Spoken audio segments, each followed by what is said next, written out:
नमस्कार, मी रवी साहने. आज व्हिडिओ बनवण्याचं एकच कारण आहे मित्रांनो. सततचा पाऊस आपल्याकडं सुरू आहे आणि सततचा पाऊस सुरू असल्यामुळे बऱ्याच भागामध्ये आल्याचं पीक यावर्षी मोठ्या प्रमाणात शेतकऱ्यांनी घेतलेलं आहे. पीक घेत असताना बरेच शेतकरी हे नवीन शेतकऱ्यांचं प्रमाण यावर्षी जास्त आहे आणि नवीन शेतकरी असल्यामुळे बरेच शेतकरी गोंधळात पडलेले आहे.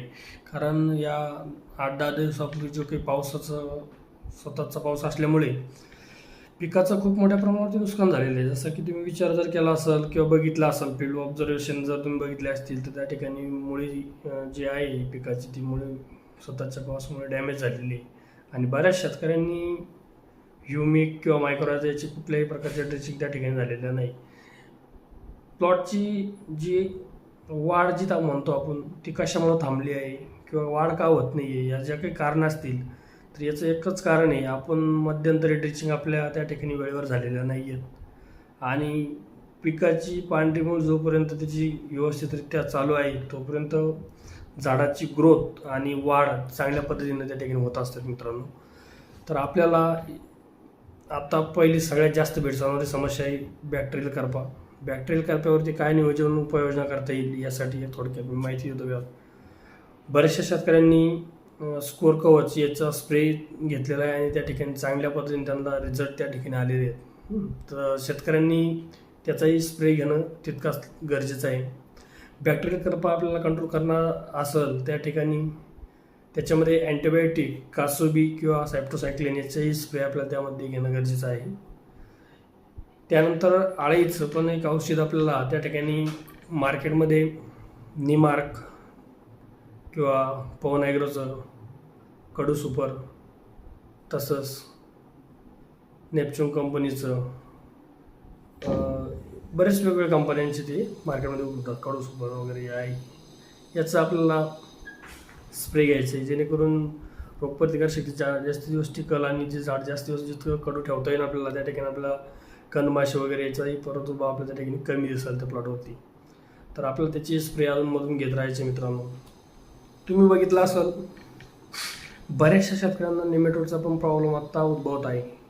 नेमॅटोड प्रॉब्लेम उद्भवल्यानंतर बरेच शेतकरी संभ्रममध्ये पण आहेत की कुठलं औषध त्या ठिकाणी त्याला वापरलं गेलं पाहिजे, प्रॉपरली नियोजन झालं पाहिजे आणि कसं त्याला नियंत्रणात ठेवू शकतो.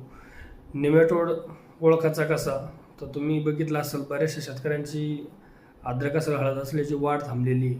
वाढ का थांबली तर हे लक्षात येणं गरजेचं आहे आणि ऑब्झर्वेशन करत असताना आपल्या त्या ठिकाणी त्या पिकाची मूळ पण चेक करून बघणं गरजेचं आहे.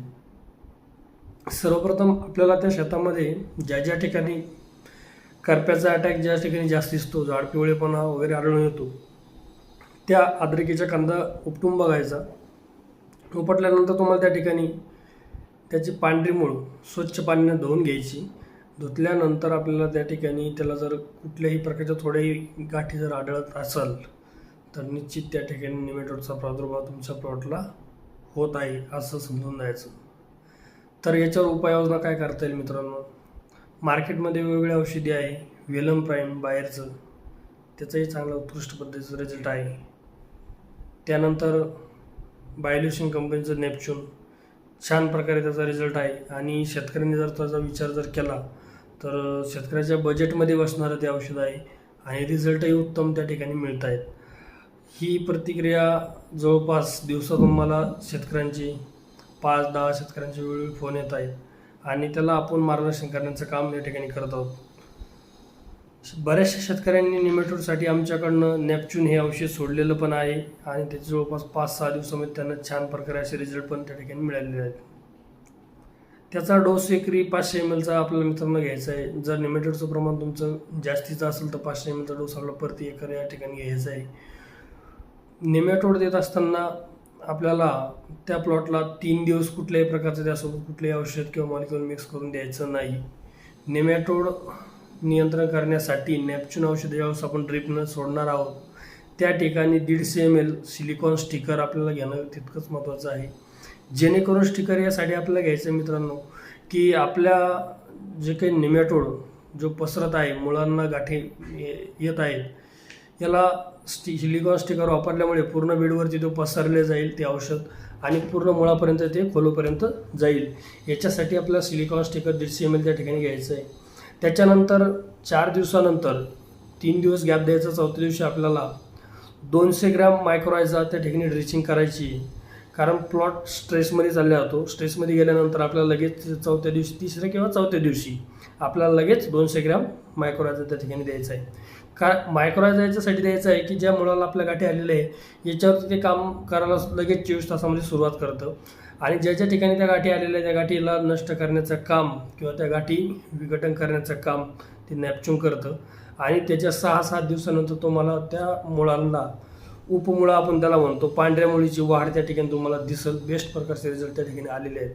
ही शेतकऱ्यांची कमेंट आहे. त्याच्यानंतर मित्रांनो तुम्ही बघितलं असेल, आपण निमेटोडवरती आत्ता चर्चा केली, तसंच तुम्ही अजून जर बघितलं अद्रकीमध्ये पहिली विषय केला आपण चर्चा करपा, नंतर केलं निमेटोड, नंतर तुम्ही बघितलं बऱ्याचशा शेतकऱ्यांच्या प्लॉटमध्ये आज स्पॉट आलेले आहेत. स्पॉट ड्रिचिंगसाठी बरेच शेतकरी वेगवेगळ्या पद्धतीचा रासायनिक पद्धतीमध्ये मॅटलेक्झिडल असेल, त्याच्यानंतर वेगवेगळे मार्केटमध्ये बुरशीनाशक येतात, त्याचं ड्रिचिंग स्वतःहून शेतकरी करत आहेत. पण एक माझं तरी ऑब्झर्वेशन असं आहे की रासायनिक बुरशीनाशकांना कुठल्याही प्रकारचं नियंत्रण आपल्याला आज त्या ठिकाणी मिळवता येत नाही.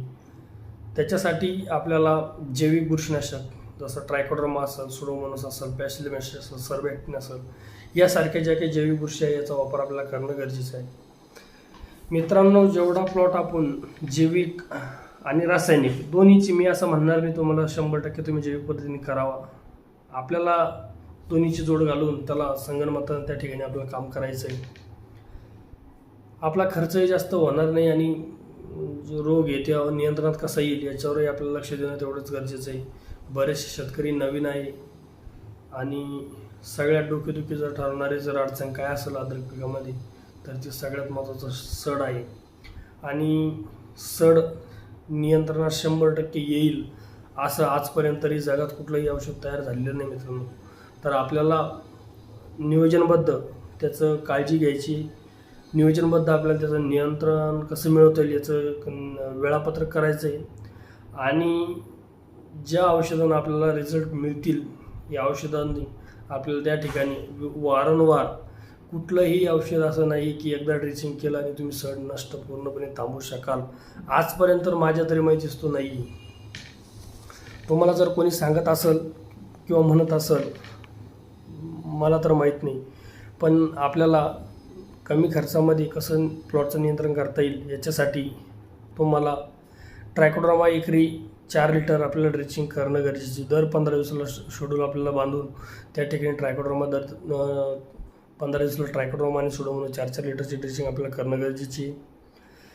ती ड्रिचिंग केल्यानंतर आपल्या प्लॉटला स्पॉट आलेले असतील, ज्यांच्या अद्रकीच्या पिकामध्ये स्पॉट आलेले आहे अशा शेतकऱ्यांनी त्या ठिकाणी बॅक्टोशिल्ड, बायोल्युशन कंपनीचं बॅक्टोशिल्ड येतं, हायड्रोजन पॅरॉक्साईड 50%.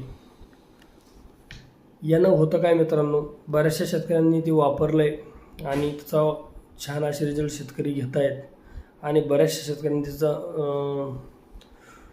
वापर स्पॉट ड्रिचिंगसाठी केलेला आहे आणि त्याचे रिझल्ट छान आलेले आहे. मी म्हणणार नाही 100% त्यांनी कवर झालं, पण किमान 15 दिवस तुमचं जे फंगल इन्फेक्शन आहे किंवा मर रोगाचं जे प्रमाण आहे, सडीचं जे प्रमाण आहे, ज्या ठिकाणी बॅक्टोशिल्ड वापरलेलं आहे त्या ठिकाणाहून ते बाजूच्या ठिकाणी पसरण्याचं काम बॅक्टोशिल्ड ज्या ठिकाणी ड्रिचिंग केलं त्या ठिकाणी ते थांबलेलं आहे. म्हणजे आपल्याला बॅक्टोशिल्डची दर 15 दिवसाला ड्रिचिंग करणं ही तितकीच महत्त्वाची आहे. ज्या शेतकऱ्यांचे स्पॉट लागलेले आहे किंवा अद्रक सड लागलेली आहे अशा शेतकऱ्यांनी, ज्यांचं प्रमाण जास्त असेल अशा शेतकऱ्यांनी एकरी 2 लिटर बॅक्टोशिल्ड आपल्याला ड्रीपमधून द्यायचं आहे. याचं शेड्यूल असं आहे, बॅक्टोशिल्ड देत असताना 2 लिटर बॅक्टोशिल्ड आपण जर ड्रिचिंग केलं त्याच्यात 4 तासानंतर आपल्याला ग्रोमर किट आपल्याला त्या ठिकाणी द्यायची. बायोल्युशन कंपनीची ग्रोमर किट येते. त्या ग्रोमर किटमध्ये मित्रांनो आपल्याला कुठल्या कंपनीचं ॲड वगैरे जाहिरात करायची नाही आहे, पण हे स्वतःहून प्रयोग आपण केलेले आहेत आणि चालू आहे. याच्यामध्ये बॅक्टोशिल्ड 2 लिटर जर आपण ड्रिचिंग केलं आणि त्याच्या 4 तासानंतर जर ग्रोमर किट आपण जर वापरली ग्रोमर किटचा रिझल्ट असा आहे की मित्रांनो, त्यामध्ये येतं ट्रायकोड्रामा, सोडोमोनोस, स्पॅशिलोमॅसिस सर्बॅक्टिन, मायकोरायझा, 7 एंजल ह्या ज्या बॅक्टेरिया आहे. 7 एंजल जर आपण बघितलं, NPK बॅक्टेरिया आहे, जे काही आपण रासायनिक खतं वगैरे आपल्या प्लॉटमध्ये दिली असतील त्याला अपटेक करून देण्याचं काम ते करतं. त्यानंतर मायक्रोरायझा, जे काही आपली पांढरी मुळीची वाढ थांबलेली त्याला वाढ करण्यासाठी मायक्रोरायझा त्या ठिकाणी 100 ग्रॅमची आपल्याला त्या ठिकाणी पुढे त्या ठिकाणी मिळतं. त्याच्यानंतर ट्रायकोड्रामा असेल, सोडोमोनस असेल, स्पॅशिलोमॅसिस असेल, या वेगवेगळ्या बुरशी काही निमेटोडसाठी काम करतात, काही मर रोगावरती काम करतात. आणि रूट म्हणजे कंदवाढ आणि फुटव्यासाठी पण ते काम करतं. याच्यासाठी आपल्याला ग्रोमर किट वापरणं गरजेची आहे. या सर्व गोष्टी वापर करत असताना आपल्याला एक काळजी घेणे, जर तुम्ही प्लॉट जैविकमध्ये करत असाल तर आपल्याला हे शेड्यूल जैविकमधून चालवायचं. जर तुमचा प्लॉट रासायनिकमधून जर तुम्ही करत असाल तर रासायनिक पर्याय मी तुम्हाला सांगणार आहे मित्रांनो. जर ज्या ठिकाणी तुमच्या प्लॉटला सड वगैरे किंवा स्पॉट लागलेले असतील तर त्या ठिकाणी मॅट्रेक्झिल प्लस आपल्याला काय करायचं आहे, एक अँटीबायोटिक आपल्याला त्या ठिकाणी ड्रेसिंग घ्यायची त्यासोबत. त्या कासोबी नावाचं एक धानुका प्रोडक्ट आहे, त्याचे छान रिझल्ट बऱ्याच शेतकऱ्यांना येत आहे. मॅट्रेक्झिल आणि कासोबी आणि सिलिकॉन स्टिकर हे सोबत मिळून आपल्याला ड्रेसिंग करायची. याचे छान रिझल्ट त्या ठिकाणी आलेले आहेत.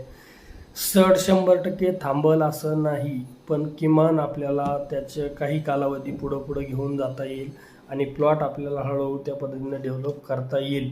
यासाठी या उपाययोजना आपल्याला करायच्या आहे. बऱ्याचशा शेतकऱ्यांनी अद्रक पिकामध्ये वॉटर सोल्युबल खताचा पण प्रयोग केलेला असेल, पण माझं तरी एक मत आहे वैयक्तिक की वॉटर सोल्युबल खत तुम्ही आवर्जून देणं टाळावे. कारण आत्ताचा कालखंड जर बघितला, पावसाची उघडीप आता सध्या झालेली आहे. तर पावसाची उघडीप झाली असली तुम्ही बघितलं असं, सकाळचं वातावरण थंडी वाजते, दुपारा ऊन पडतं आणि संध्याकाळी परत पाऊस होतो. या बदलल्या वातावरणामुळे आपल्या पिकावरती भयानक असा परिणाम आज जाणून दिसत आहे. बॅक्टेरियल करपा असेल, त्याच्यानंतर निमेटोडचा प्रॉब्लेम असेल आणि सडीचा प्रॉब्लेम असेल, हा सगळ्यात जास्त फास्टमध्ये वाढत आहे. याच्यासाठी तुम्हाला ड्रिचिंगवर सगळ्यात महत्त्व भर देणं गरजेचं आहे आणि स्प्रेमध्ये मायक्रोन्यूट्रन तुम्हाला त्या ठिकाणी घेणं गरजेचं आहे. जसं तुम्ही फवारणी करत असाल तर चिलेटेड मायक्रोन्यूट्रनची तुम्ही स्प्रे करून घेऊ शकता. ज्या ठिकाणी ज्या शेतकऱ्यांना पिवळेपणा वगैरे जाणवत असेल अशा ठिकाणी झिंक वगैरे याची स्प्रे तुम्ही त्या ठिकाणी घेऊ शकता. एकंदरीत आज मला एवढीच माहिती द्यायची होती मित्रांनो. माझं नाव रवींद्र साहने, माझा संपर्क 97 30 29 0010. कुठलीही काही आल्यासंबंधी जर माहिती हवी असेल तर निश्चित संपर्क करा. माझा हा व्हॉट्सअप नंबर पण आहे. धन्यवाद. जेवढं माझ्याकडून शक्य होईल तेवढी मी शेतकऱ्यांना माहिती देण्याचं काम करतोय. धन्यवाद.